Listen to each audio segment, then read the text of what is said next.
What's up, rock stars? Coming to you live January 6th. So happy to be back for Rockstars Unplugged. Says we're having trouble streaming. 1 second.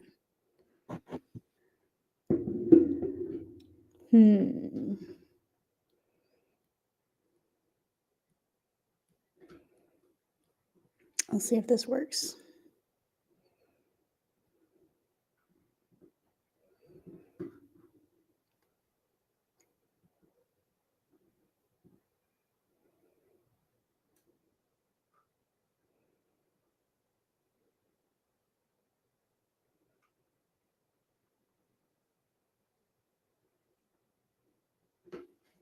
Let's try this again.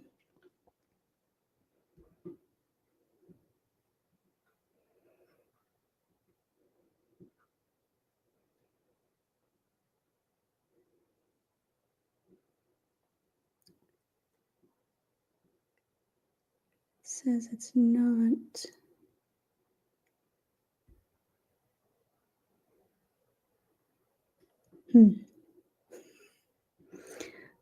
We're figuring some things out over here.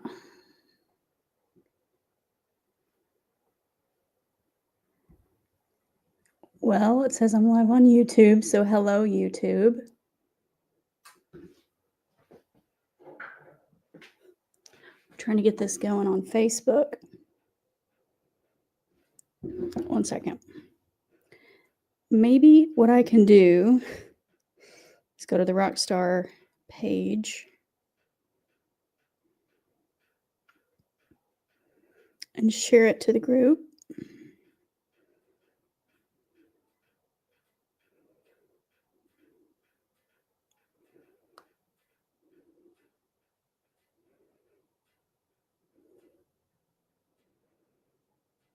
Something's going on with the group streaming settings. So 1 second, let me pin this to the announcements. And I think we'll be good to go. All right, we're starting over. This is how it goes, my friends. Today is all about slowing down to speed up, the power of strategic planning. If we have not met yet, my name is Holly Sutherland. I am the founder of Rockstar Organizers, and I help organizers make money doing what they love. Make money doing what they love. So how many of you love organizing? How many of you would love to make more money organizing? That was me. In 2008, I started, and over time, I realized this is more than just a hobby. I really wanted to take it to the next level. So I searched and searched and searched for answers.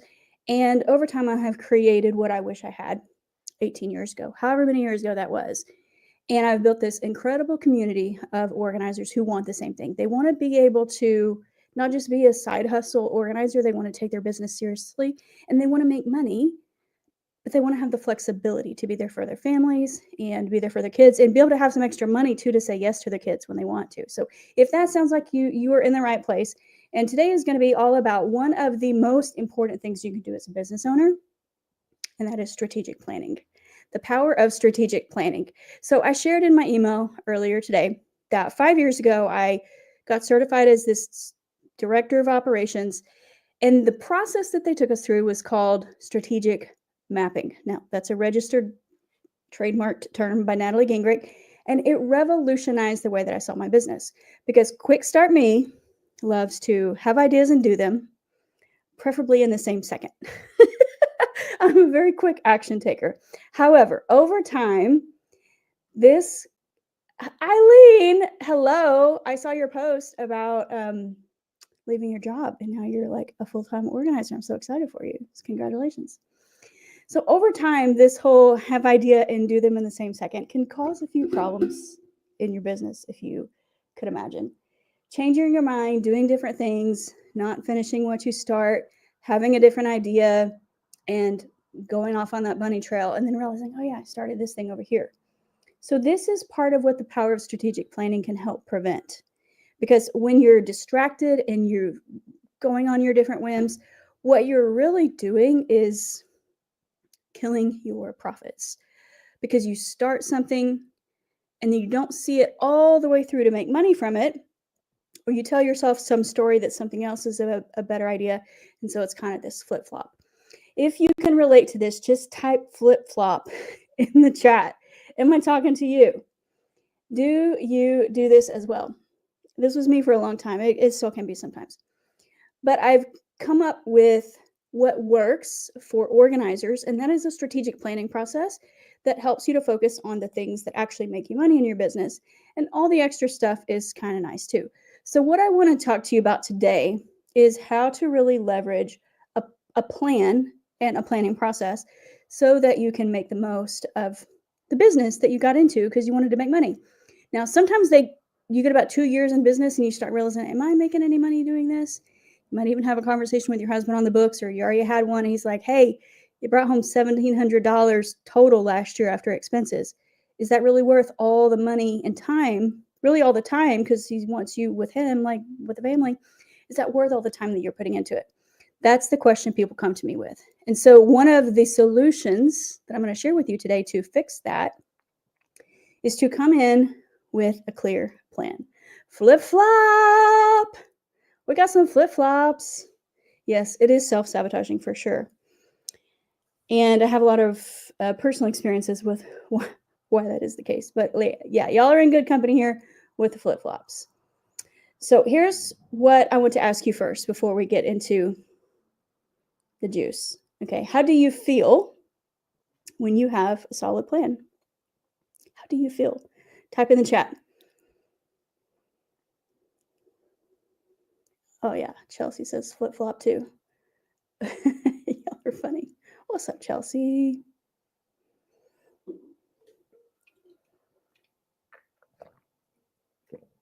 How do you feel when you have a solid plan? Give me 1 or 2 feeling words. For me, I personally feel relieved, motivated. I feel great. I love plans. Yeah, we love plans as organizers. But here's the thing. Tell me if you agree. Just because you're a great home organizer and you're good with all that stuff does not necessarily equal being very organized in your business. You kind of think sometimes that it should, or maybe other people think that you should, but you're like, oh man, I'm like dropping balls left and right, leads falling through the cracks, not following up with people. I don't really have a system to keep people moving on the same path. The problem might not even be getting enough leads. It's like, how do I follow up with the leads I have? And getting a system and a process in place so they don't fall through the cracks, and staying organized and consistent. Organized and consistent. And in control. Eileen says she feels in control with a solid plan. Christy feels on target, motivated, relieved, and peaceful. Yeah, for sure. All super true. So my next question to you is this. Do you consider yourself more of a fact finder or a quick start? Do you like to gather lots of information, take your time making decisions? It makes you feel really powerful and in control to have more knowledge, because then you feel more well equipped to make a decision. Or maybe more of a quick start. It's like you value the information, but it makes you feel more excited and thrilled to like just get out there and try stuff. Just move stuff around, try it. You can always correct the path later, but you're willing to just do it messy. Which one of those is you? Fact finder or quick start? Type in the chat. QS for quick start, FF for fact finder. We got a fact finder in the house. Eileen. I have actually found that about 60 or 70% of the organizers I work with, I've worked with hundreds of organizers over the years, are fact finders. Kelly says, I think you know my answer, Holly. I do. It depends on what I'm doing, Christy says. Yeah. So this is going to change your approach to planning. This is going to change your approach to how strategic you are with not just creating a plan, but creating a plan that you can follow through on. One of the things that I've done over the last 40 days that has been so refreshing and so empowering is to create a plan and a system with enough structure and detail that somebody else could step in and follow it. that's my North Star right now. And now I have a right-hand gal who's been with me for a while named Kira, and she is absolutely amazing. Kira, if you watch this, I love you to pieces. She's also a certified director of operations, and she makes the trains run around here. However, she cannot read my mind. She does not know what train I think needs to be leaving at 3:33, right? Choo-choo. So I created a plan called the marketing schedule and another one called the fulfillment schedule. And I have spent so much time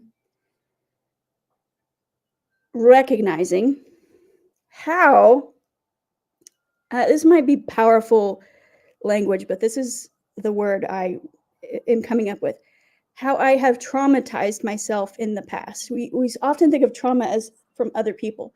Sometimes we can actually kind of traumatize ourselves.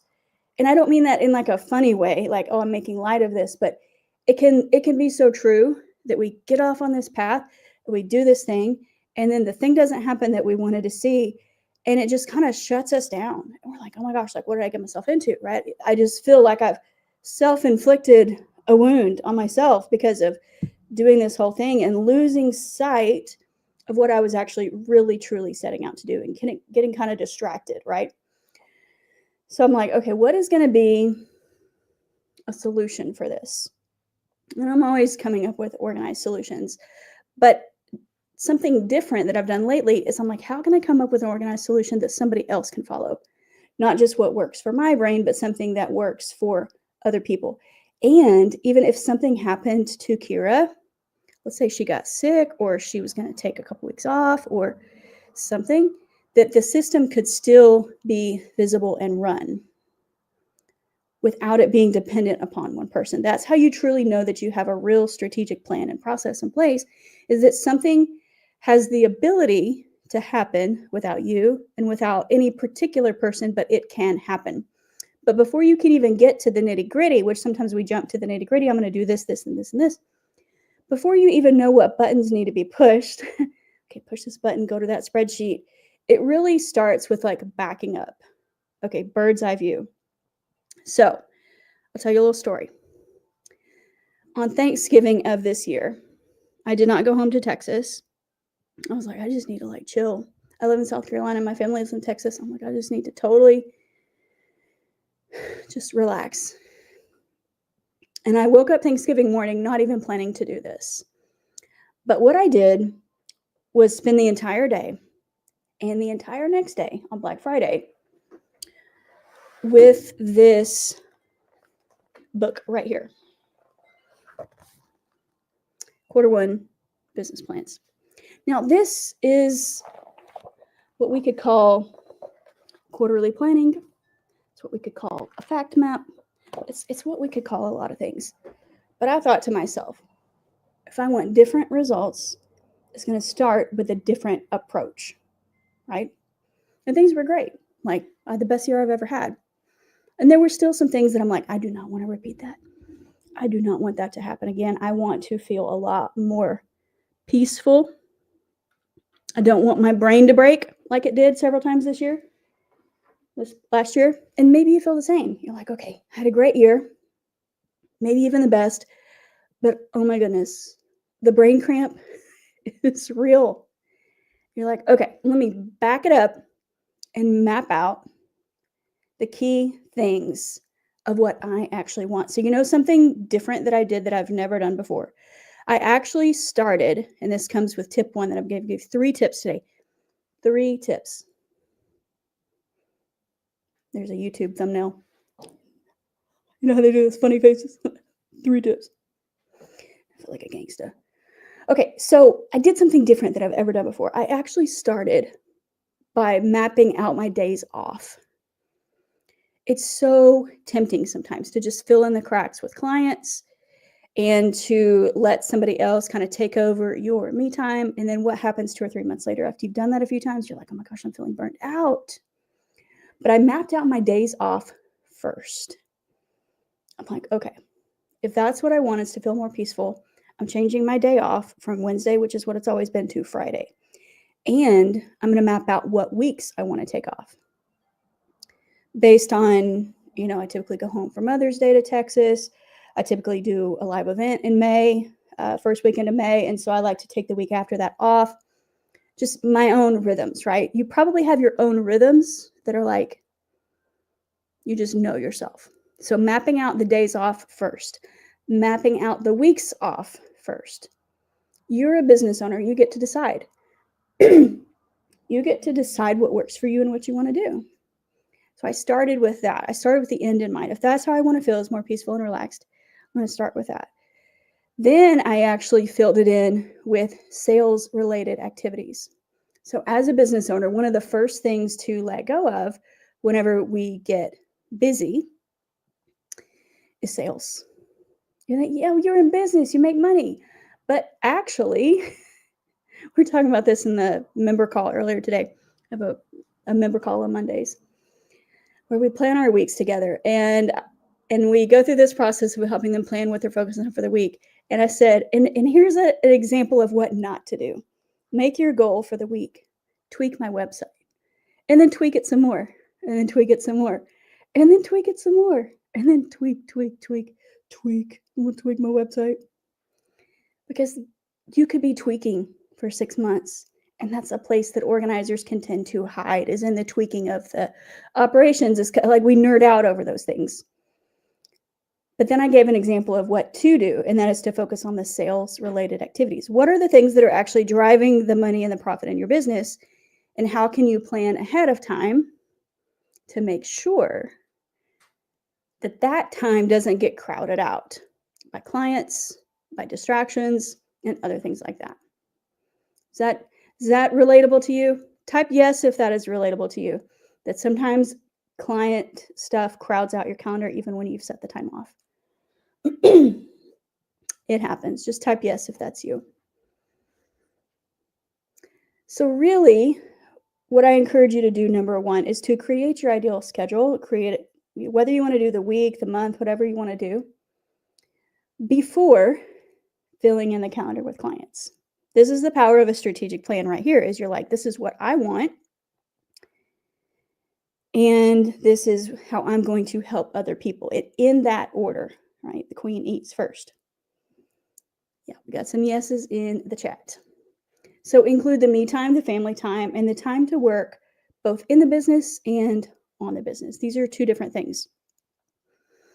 Now, a lot of times the organizers who work with me have not been business owners before. And so they just kind of lump it all together. I'm just working on my business. Well, yes and no.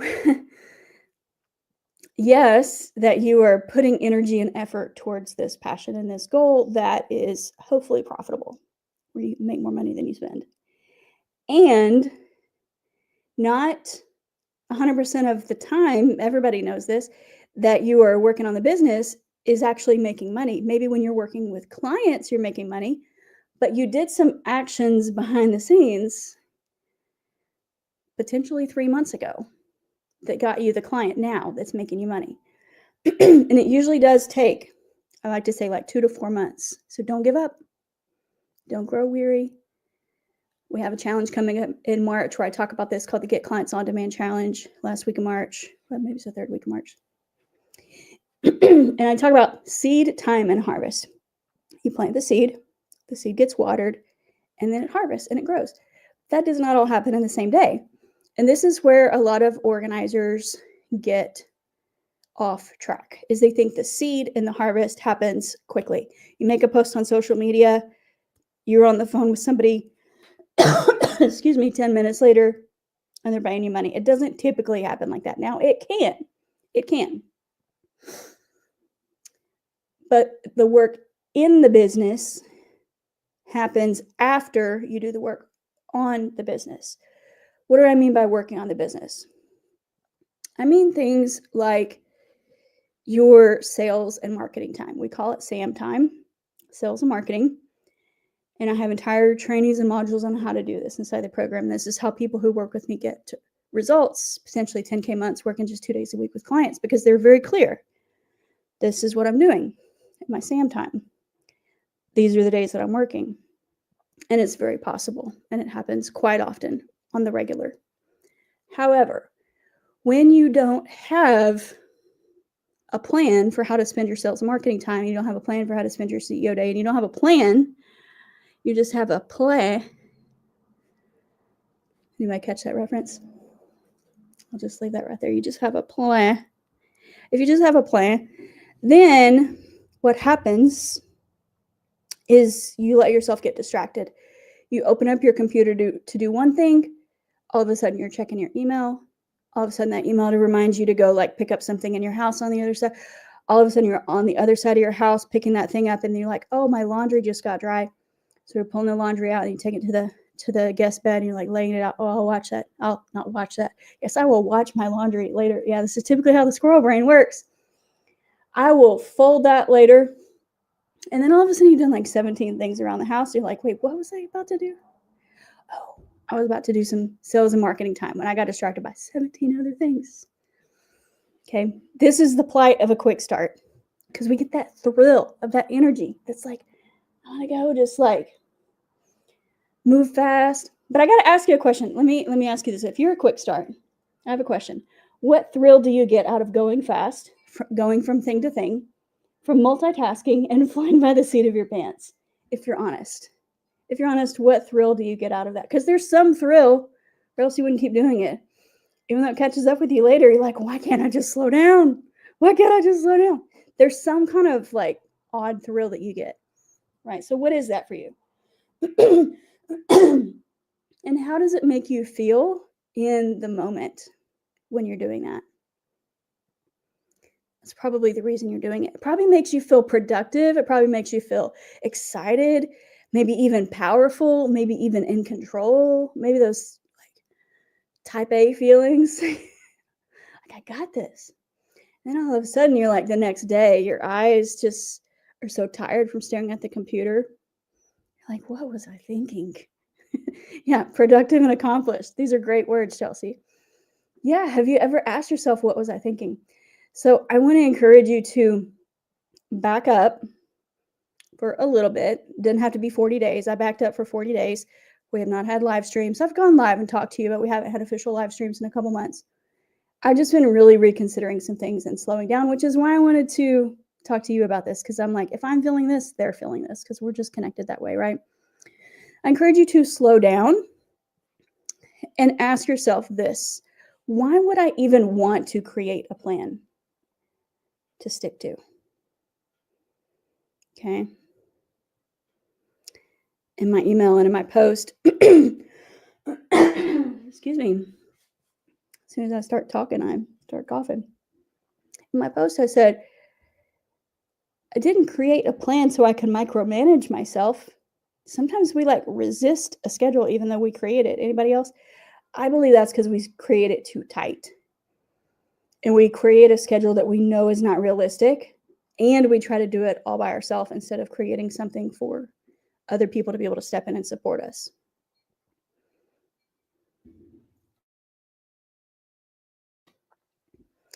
Kelly says, I think I feel like I'm getting more done than I clearly actually am. Oh, yeah, 100%. 100%, Kelly. So why would you even want to do this? Why not just keep going, flying by the seat of your pants? Part of that is realizing the impact that it's truly having. What impact is it having on your body? Oh man, you feel a certain way waking up in the morning. Oh man, you feel a certain way at 4 o'clock in the afternoon. It's having this impact. I'm like, I can't keep doing this. It has this impact on my body. Maybe that's part of why you would want to do that. Maybe it's really impacting your sense of balance with your family. Like your husband's like, okay, honey, I know you love that organizing thing, but you're like glued to that computer until like 11 o'clock. Or even you miss bedtime stories. Like you were focused on that. Like, I don't want to read the kids a book alone. You know, maybe it's impacting that. Maybe it's even impacting your relationship with God or your spirituality. Because you're like, I got this. I can do this on my own. And then all of a sudden God is like knocking on your heart and he's like, I love you. Come sit down and talk to me. I got some stuff I want to tell you. Maybe it's like avoidance of all those things. So the impact of those things positive or negative is why some people would want to create a plan that they could stick to. I know that's certainly true for me. I'm curious if that's true for you. Type in the chat, that's true for me. If any of those you can relate with. Yeah, just type that's true for me. Why would you even want to create a plan in the first place? It's a lot of work. Why would you want to do all that boring stuff? Yeah, it's because you don't want the opposite impact to happen. So you're like, okay, I'll do the boring stuff. When you do have a plan ahead of time. Yeah, true. Yes, true. True that. When you do have a plan ahead of time that you are clear on why you would even want to stick to this. Otherwise, you're never going to follow through with it if it's not rooted in your own desire. You're going to be living in distraction mode all the time. We got off the call earlier and they were like, my kids go back to school today. My kids go back to school tomorrow. Like, I finally have a house where I'm not distracted, right? Because we know that distractions happen. And they're knocking on your door and maybe you're trying to do some work and you feel kind of short with them. And you're like, oh, if I could just make some more money so I don't feel so short with my kids. I can say yes to them. Then we could go have some quality time. But then I got to work to make the money. It's just like a whole cycle, right? It's a whole cycle. And one of the ways to stay on top of this cycle, and this is something that we do within Rockstar Organizers, is to have a weekly review system. Okay, whenever you tell your clients, we're going to organize your house, and they're like, we will never be able to keep that up. You're like, well, hold up, y'all. Hold up. You don't actually have to maintain it every second of every day. This is what I used to tell people. Being organized does not mean that it's perfectly clean and polished and organized all the time, 24/7. It means you have a system to put things into whenever you want to or need to. Now, you don't always want to, and you do not always need to. Sometimes you're content to let things be messy for a day or two, a week or two. Hopefully not a month or two or a year or two. Hopefully not. But you have them create a system and then create some rhythms and routines. I was thinking about this today. I was like, if I did not have, and I'm just one person, if I did not have my nightly habit of putting everything back where it goes, I think I would go insane. I'm like, this is my number one sanity builder, is putting everything back where it goes at night before I go to bed. And then I wake up to a clear house. And there is not a lot better feeling than a clear house and a solid plan. And a clean kitchen countertops. That really does it for me too. Does that do it for you? Clean kitchen and a solid plan? Lauren Haar said that at one point recently. I was like, yeah, that's totally relatable. Clean house and a solid plan makes her feel energized. I think that's true for a lot of organizers. So the weekly review system is kind of like,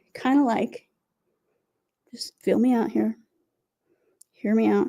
Kind of like the nightly reset, that we know that if our clients could just do this and get their families on board doing it, like everything would flow so much better. Hey, even if you miss a night or two, it's no big deal. Maybe you're out eating pizza with your friends. Maybe you're at the ball game. Maybe you're running your kids to their sports. And like you come home at 10 o'clock because the game went late. You're like, I am pooped. I'm going to bed. But you wake up the next day or later in the afternoon and you're like, I'm going to get this house back in shape because it makes me feel good. It's not about rigid rules. It's about how does it make you feel? We all know as organizers that the way it makes us feel is peaceful, productive. I feel like I can't even think when my house is a mess. Can you? I definitely cannot. I'm like on a mad rush to like clean everything. If I need to sit down and think, I need to clean some things and get everything out of sight and just like sit and focus, right? Put a blindfold on. It only works if I'm not writing things out. It's the same way in your business. You don't have to continually maintain every single detail of every single day. That's actually not realistic. Now, I've created some very intensely detailed, dashboards, tracking systems that we use in our program, and that I've also created some that just I use, where I kind of add sheets or do different things to it. I was showing it to him today. And it's a lot of stuff. I got to be honest, I don't love tracking. It's actually pretty annoying. It's kind of boring, right? But I know the power of it. I know the power of being able to look at my numbers and say, oh, that's what happened there. And then what happened there with the numbers affected what happened 3 months later with those numbers. Oh, okay. If I don't want to re-traumatize myself, I need to so you know what I need to put in my calendar. So you know what I did? I put in my calendar a reminder every night at 8 o'clock. My goal is to be a millionaire. I'm not a millionaire yet, but it's my goal. And I put myself a reminder. Millionaire Holly tracks daily. I put multiple notifications on it.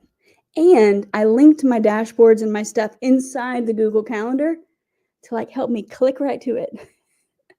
There's about 6 or 7 things that I track daily or try to. And I'm open up the calendar, notification, click, enter, give it my best guess. Some of it's I need to log into something and look, but overall, it really only takes 10 minutes or less. But it's the daily consistent stuff that none of us really want to do, but we want the results of the people who do the daily consistent stuff. Can I get an amen? So let me ask you this. Do you want to be someone who embraces the planning or someone who resists the planning? I got to be honest. I'm someone who resists it at some level still, but I embrace it more than I resist it. It's what's helped me to grow year after year. I only had 1 year where I went down, and that was 2021. But ever since I've been in business, I grow every year. And I know that if I double down on my planning and get really clear about what I'm doing, and more importantly, why I'm doing it. And let me tell you this, your why and the reason why you're doing this should honestly make you blush a little bit to say it out loud. I'm not going to say mine out loud right here. It makes me blush. This is on the World Wide Internet webs. It should be so juicy that you're ooh, I would pay to see myself in that story. Yes, ma'am. Yes, ma'am. Otherwise, you're not going to be excited to do all this stuff, right? I think one of the biggest reasons people fail if they come through my program, if they're not doing the work, they're obviously going to fail. And I have had some. A lot of people succeed, amazingly. So they embrace it, and some of them just don't. The honest truth. Can I tell you the honest truth? Say, tell me the honest truth, Holly, if I can tell you the honest truth.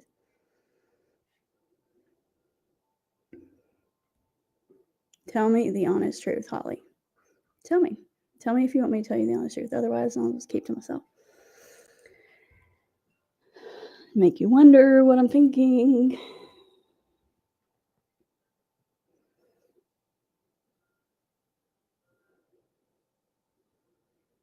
Okay. I got at least one person give me permission. I think, honestly, the reason people fail my programs, if they do fail, it's not from lack of resources. It's not from lack of support. It's not from lack of having every single last detail nearly laid out for you. In a printable workbook on day one, it is all there. The real reason I believe people don't succeed is they do not have a juicy enough vision for their life. It does not feel juicy to them. They feel a sense of obligation at some level. This is what I should do. Or the other thing is they feel a sense of motivation only by status. Oh, I want to be seen as the best organizer in XYZ town. I want to be recognized by my husband's work friends' wives.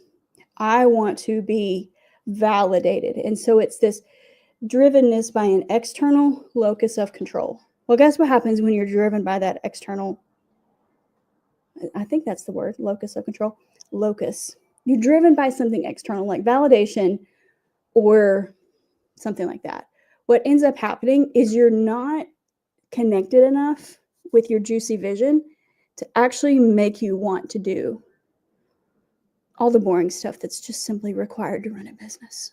It's literally just simply required. They don't have a juicy enough vision that they feel emotionally connected to.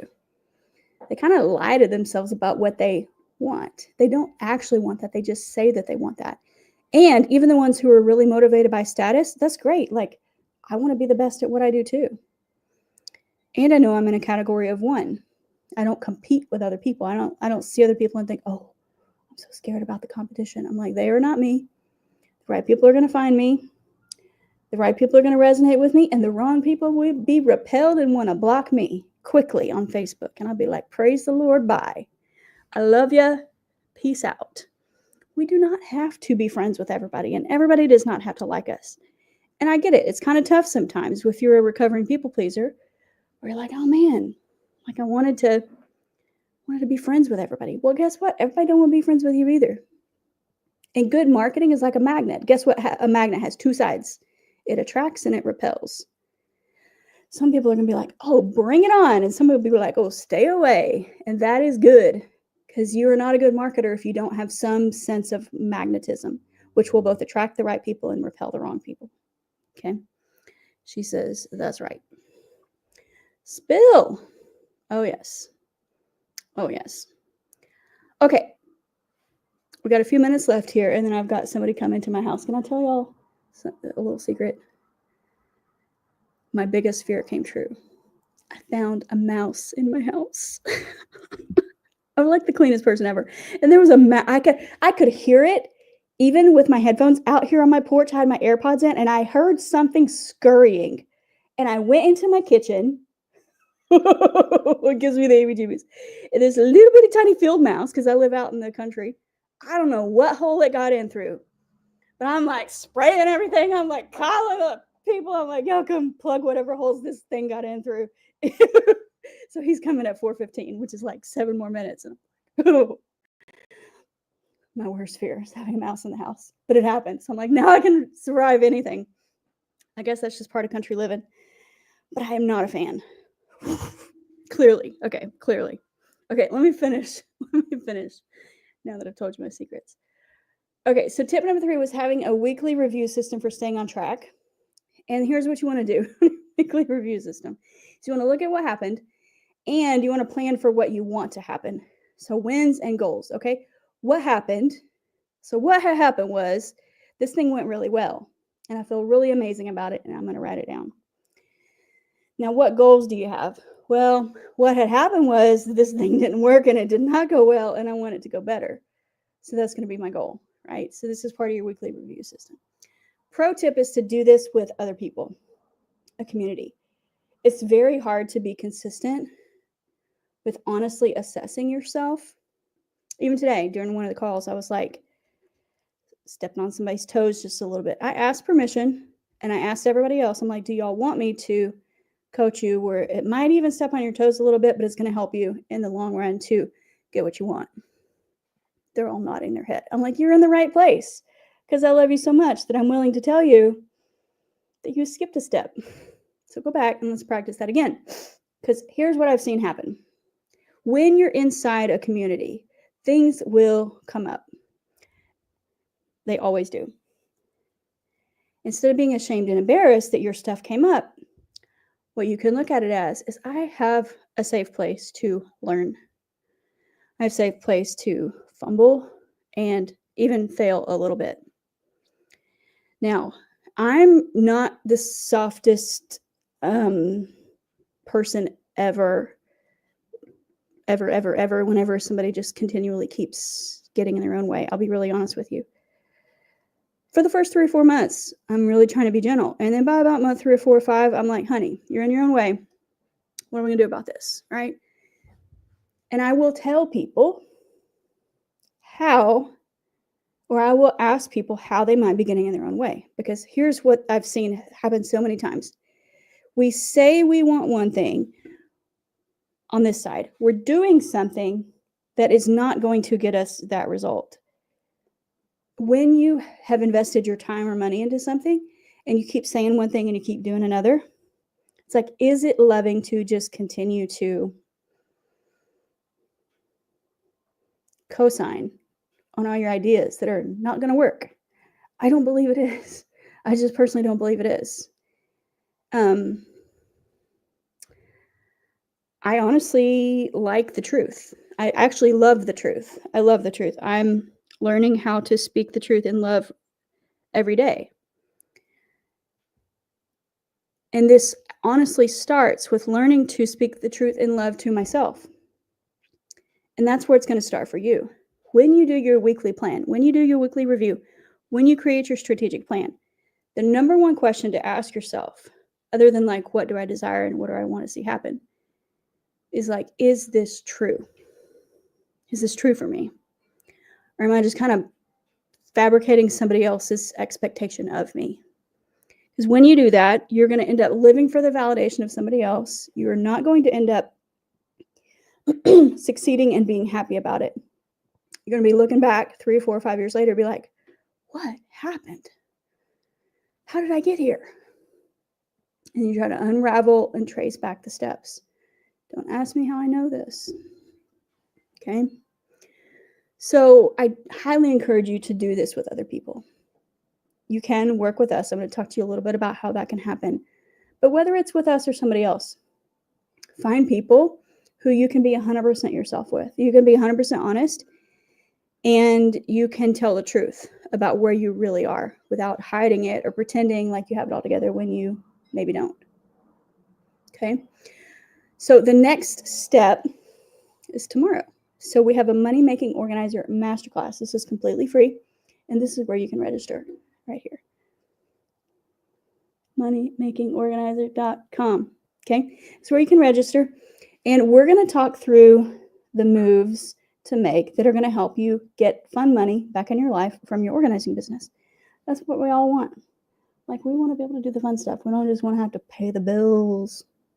So come tomorrow. It's at right around this time tomorrow. I think it's at 3 o'clock Eastern, so less than 24 hours away. Or I have 2 spots left to work with me one-on-one for a strategic planning session. This is a 4-figure investment where we map out your next few months together. So if this kind of thing appeals to you and you're like, ooh, I want to map out mine, and you just know that you're that type of person who needs to be able to say it all out loud, then just DM me. I got a couple spots left. And this is a beautiful process that is going to help you get so clear and re-energized and excited about what you're doing so that you actually want to follow through with it.